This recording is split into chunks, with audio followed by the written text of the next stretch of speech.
ஆழ்வார் எம்பெருமானார் ஜீயர் திருவடிகளே சரணம். ஸ்ரீமதே ராமானுஜாய நமஹ. அஸ்மத் ஆச்சாரியன் திருவடிகளே சரணம்.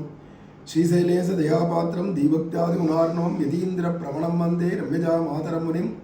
ஸ்ரீமத் கிருஷ்ண சமாஹ்வாய நமோ யாமனசூனவே. யத் கடாட்சைக லக்ஷாணாம் சுலபஸ்ரீதர சதா மன்வீர்காள் இங்கே மணவாள மாமுனிவன் பொன்னடியாம் செங்கமலப் போதுகளை உன்னிச் சிரத்தாலே தீண்டில் அமானவனம் நம்மை கரத்தாலே தீண்டல் கடன். அஸ்மத் ஆச்சாரியன் திருவடிகளே சரணம்.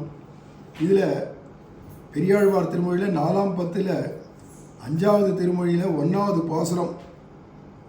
அதில் செத்து போவதோர் போது நினைந்து முடிக்கிறார். உயிர் போகிற சமயத்தில் நம்ம ஸ்திதி எப்படி இருக்குமோ தெரியாது. அதனால இப்போ நல்லா இருக்கிற நிலைமையிலேயே சொல்லலாம் போதே உன் நாமம் எல்லாம் சொன்னேன்னு சொல்ல போகிறார். நல்ல ஸ்திதி இருக்கச்சவே நாமத்தை சொல்லுங்கோ அப்படின்ற பிரகடனம் இது. அதில் ஆசைவாய் சென்ற சிந்தையராகி அன்னை அத்தனின் புத்திரர் பூமி வாசவார் குழலாள் என்று மயங்கி மாளுமில்லை கண்வாய் திறவாதே கேசவா பொருளோத்தமா என்றும் கேடிலாகிய கேடிலி என்றும் பேசுவார் அவர் எய்தும் பெருமை பேசுவான் புகழ் நம்பரமன்றே அப்படிங்கிற இந்த பாசுரம்.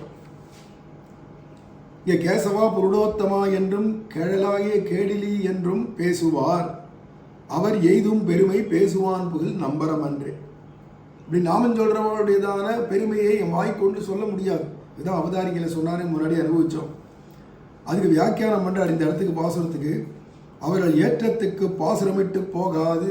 நாமம் சொல்கிறவர்களுடைய பெருமைக்கு அந்த பெருமை எப்பேற்பட்டதுன்னு ஒரு வாக்குனால ஒரு பாசுரமாக பாடிடவோ வியாக்கியானமாக பண்ணிடவோ கீர்த்தனமாக பாடுறதோ எதுவுமே முடியாது அவளுடைய பெருமையை பற்றி.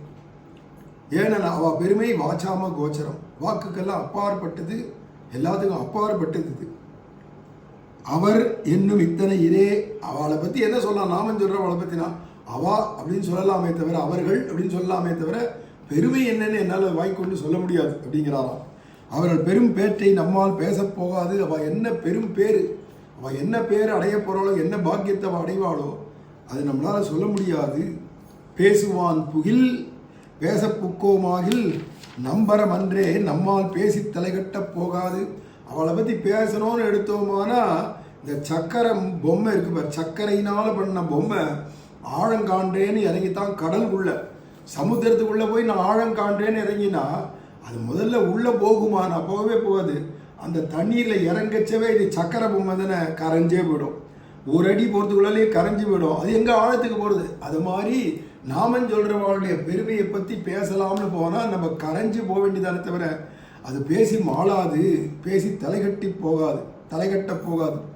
கொடுக்கிறவன் தான் அறியமித்தனை, அந்த பகவானுக்கு தான் தெரியும்னு சொல்லலை, கொடுக்கிறவன் பொதுவாக சொல்லிடுது.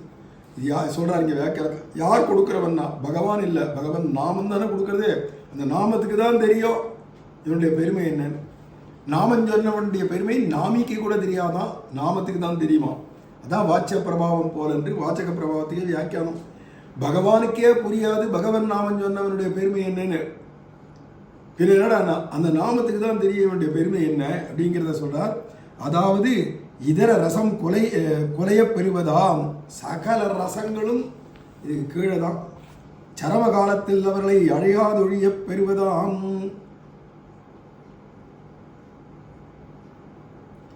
நம்முடைய பெயர்களை சொல்ல பெறுவதாம். இதென்ன ஏற்றம், இதென்ன ஏற்றம் என்று இதன் ஏற்றமறிந்து படுவான் அவன் இதே. பகவான் இப்போ என்ன பண்ணுவான், இவனுக்கு உயிர் போகிற சமயத்தில் இவன் முன்னாடி நாமம் சொல்லியிருக்கா இல்லையா, அதோடு இல்லாத உயிர் போகிற சமயத்தையும் சொல்கிறான். அவன் வயலேருந்து வந்துடுத்து. விதி இல்லை, அப்படி சொன்னாதான் மோட்சம்னு விதி இல்லை. முன்னாடி சொன்ன நாமமே இவனை காப்பாற்றிடும். அப்படி இருக்கிறதுனால தான் அப்போதைக்கு இப்போதே சொல்லி வைத்தேன்றார் பெரியாழ்வாரே. அவன் அந்த சமயத்தில் சரம சமயத்தில் உயிர் போகிற சமயத்தில் அவன் வாயில் நாமம் வரணுன்ற அவசியம் இல்லாட்டாலும் வாயில் வந்துடுத்துன்னு வச்சுப்போம். அப்போ பகவான் என்ன பண்ணுவான்னா, இது என்ன ஏற்றம், இது என்ன ஏற்றம், ஆச்சரியமா இருக்கு இவனுடைய பாக்கியம் என்ன, பாக்கியம் என்னன்னு தவிப்பான் பகவான். ஏன்னா அந்திம காலத்தில் உயிர் போச்சு, நாமும் வாயில் வந்துடுத்த, இது என்ன ஏற்றம், இது என்ன ஏற்றம் என்று இதன் ஏற்றமறிந்து ஈடுபடுவான். இதனுடைய ஏற்றம் ஏன்னா இதனுடைய பெருமை நாமத்துக்கு தானே தெரியும், எனக்கு கூட தெரியாது. அப்பேற்பட்ட பாக்கியம் பண்ணவனா இருக்கானே, இப்பேற்பட்ட பாக்கியம் பண்ணவனா இருக்கானேன்னு பகவானே துடிப்பானோ, கை உதருவானோ. அப்படி பகவான் நாமத்தினுடைய பெருமை, அந்த நாமத்தை எப்போதும் சொல்லிட்டு இருக்கிறது மகாபாகியம். உயிர் போகிற சமயத்தில் சொல்கிறதுக்கு அந்த பாக்கியம் வேணுமே அப்படின்னு பகவானே ஆச்சரியப்படுவான் அப்படின்னு சொல்லி இந்த இடத்துல வியாக்கியானம் சொல்கிறார். பகவான் நாமம் சொல்கிறது பெரிய பாக்கியம் இருந்தால் தான் முடியும். அதுலேயும் அதுக்கு என்ன பலாபலன் கிடைக்கும்ன்றது சொல்ல முடியாது. அவனுடைய பெருமையும் சொல்ல முடியாது, நாமம் சொல்கிறவனுடைய பெருமையும் சொல்ல முடியாது. ஒரு கால் உயிர் போகிற சமயத்தை சொல்லிட்டானா ஆகான்னு கையை உதறி அஜாமலனுக்கெல்லாம் பார்ஷதால ஏன் அனுப்பிச்சான், விஷ்ணு பார்ஷதால போங்கோ போங்கோ, ஒரு பாகவதன் நாமம் சொல்கிறான் போங்கோ அப்படின்னுட்டான். பரம பாபிக்கு கூட பாகவதன்றான். ஏண்டனா நாமம் சொல்லிட்டானே, உயிர் போச்சே, அந்திம ஸ்மரணத்தில் நாமம் வந்துருத்தே. அப்போ என்ன ஏற்றமோ, அவன் என்ன எப்பேற்பட்ட ஏற்றம் உடையவன், இது என்ன ஏற்றம், இது என்ன பாக்கியம், பாக்கியம்னு பகவானே துடிப்பான் அப்படிங்கிறது அஜாமல பாக்கியத்தில் பாகவத புராணாதிகள்லாம் பார்த்தா தெரியும். அதுதான் இங்கே மனசில் வச்சுட்டு சுவாமி பெரியாழ்வாரும் மணவாள மாமனும் வியாக்கியானம் விட்டருள்றா அப்படின்னு தெரியுது. ஸ்ரீமதே ராமானுஜாய நமஹா.